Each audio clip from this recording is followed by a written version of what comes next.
C'est le premier point de l'actualité de ce mercredi. Bonjour à tous et bienvenue.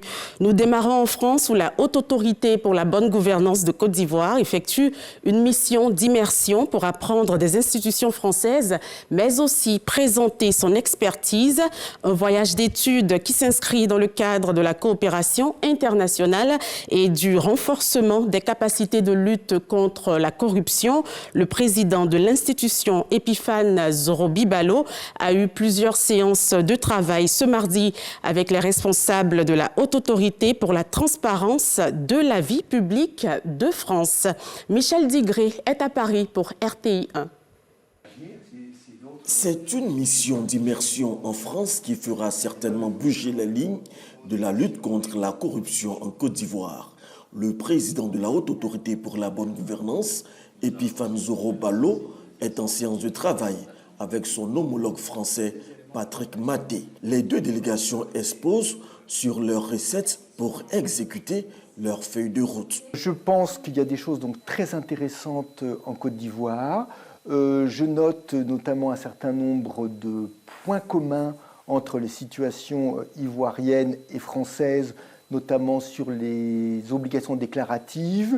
Et je crois d'ailleurs que les approches sur ce sujet présentent donc un certain nombre de points communs et donc d'analyses communes sur cette notion donc de respect de la probité auprès des responsables publics. Partager les expériences mieux, consolider la collaboration pour faire respecter les règles de bonne gouvernance, les présidents des deux institutions donnent les enjeux de cette rencontre. Vous voyez, on échange pour essayer d'améliorer nos pratiques.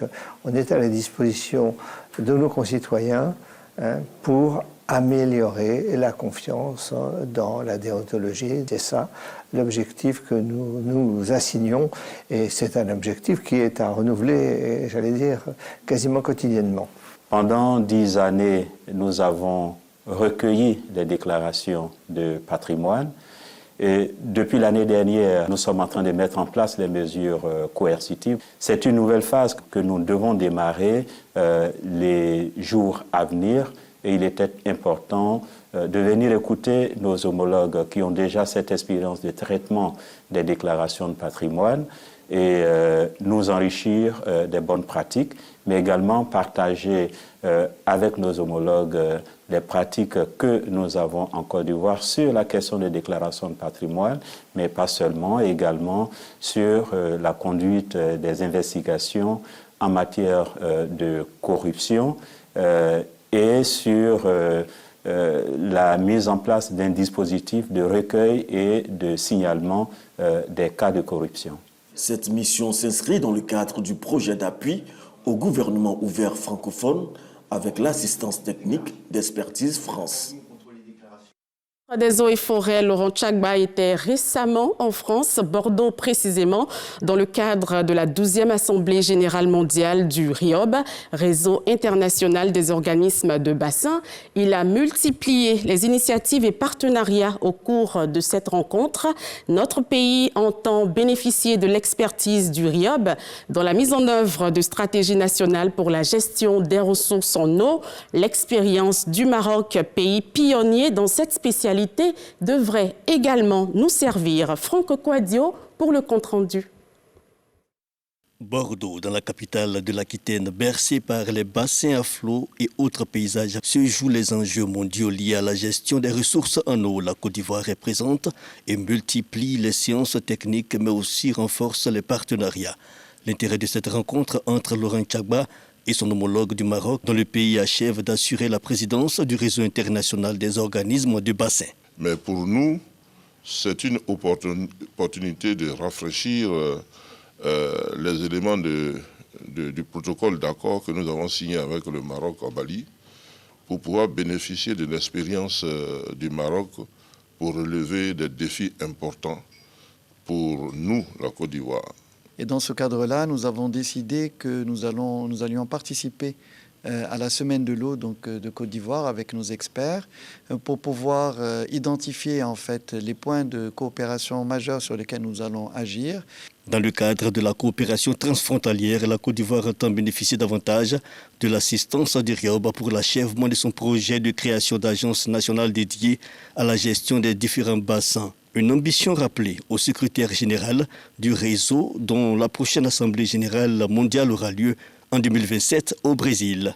Nous avons souhaité participer au RIOB pour être membre du RIOB et ensuite bénéficier de l'appui du RIOB pour mettre en place notre système en Côte d'Ivoire, c'est-à-dire mettre en place l'Agence nationale des ressources en eau, mettre en place toutes les agences de bassin en Côte d'Ivoire, de telle sorte que dorénavant, la gestion des ressources en eau se fasse par bassin et le ministre des Eaux et Forêts, qui est le gestionnaire, puisse en assurer la coordination. Nous avons évoqué la dimension nationale, les bassins domestiques, le Haut-Bandama, sur lequel il y a effectivement cette possibilité de construire à la fois l'écosystème, l'ensemble des acteurs qui sont impliqués.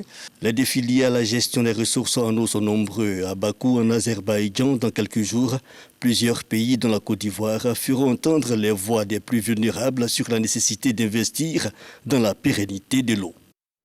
La ministre d'État Anne-Désirée Ouloto, Mariatou Kone et Pierre Demba ont parcouru hier quelques établissements scolaires ainsi que le centre hospitalier universitaire de Treichville. Une visite qui intervient suite au mot d'ordre de grève lancé par les syndicats des secteurs de l'éducation et de la santé. Les 3 membres du gouvernement ont invité les fêtières syndicales au dialogue. Les détails avec Amidi Rassouba.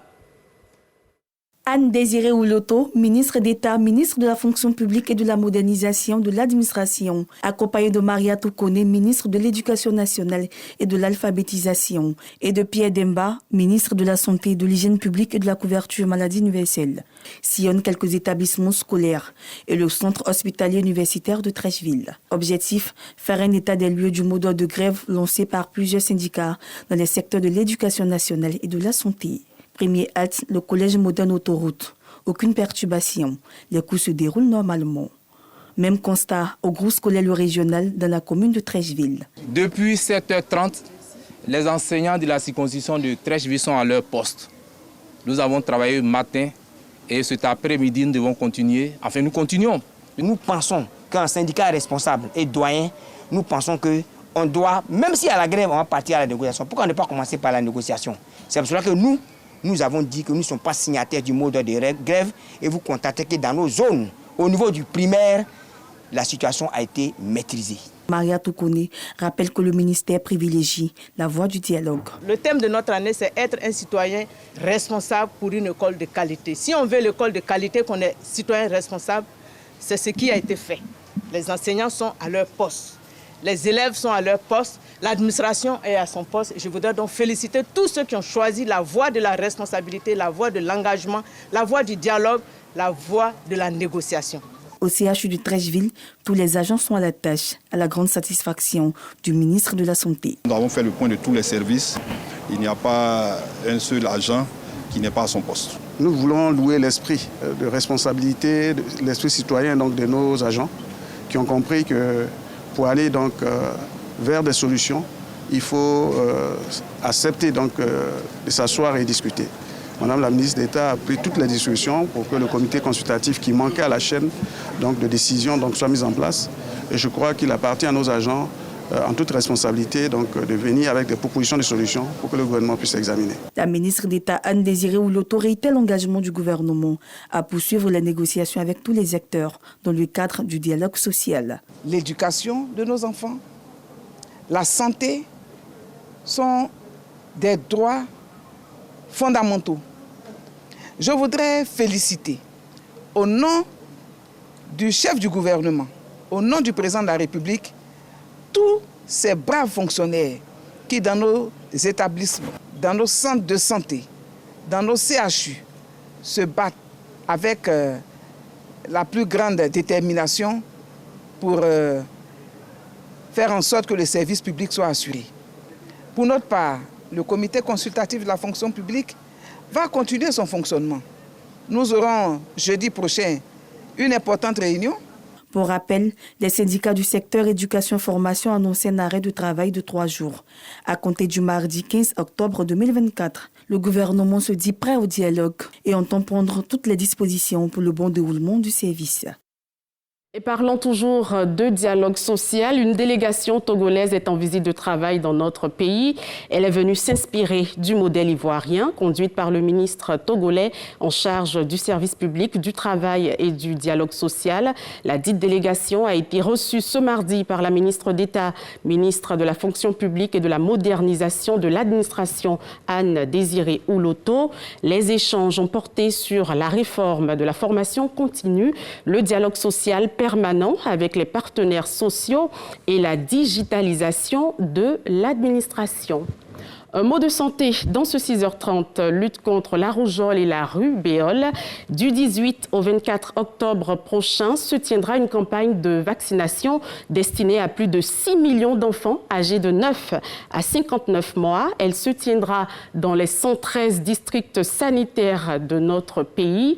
À ce jour, 4 465 cas de rougeole ont été confirmés par les services sanitaires avec 182 flambées épidémiques. Le directeur de cabinet adjoint du ministère de la Santé, professeur Soro Kuntele, était face à la presse lundi pour annoncer le lancement officiel de la campagne. Didier Nguessan. 6,8 millions d'enfants âgés de 9 mois à 55 mois, soit un peu moins de 5 ans, seront vaccinés contre la rougeole et la rubéole du 18 au 24 octobre prochain. Ces deux maladies infectieuses peuvent provoquer la cécité, la surdité, des problèmes respiratoires et même de fausses couches. De janvier 2024 à ce jour, le nombre de cas confirmés de rougeole est de 1287, avec 64 flambées épidémiques de rougeole, dont 10 en cours. 77% des cas confirmés de rougeole ont un âge compris entre 1 et 9 ans, avec 87% d'enfants non vaccinés ou qui ont un statut vaccinal inconnu. Cette situation justifie la pertinence de cette activité de vaccination supplémentaire contre la rougeole et la rubéole. Les faibles couvertures vaccinales anti-rougeoleuses concernent l'ensemble des districts sanitaires du pays. Cet état de fait explique l'option de conduire une campagne nationale de vaccination.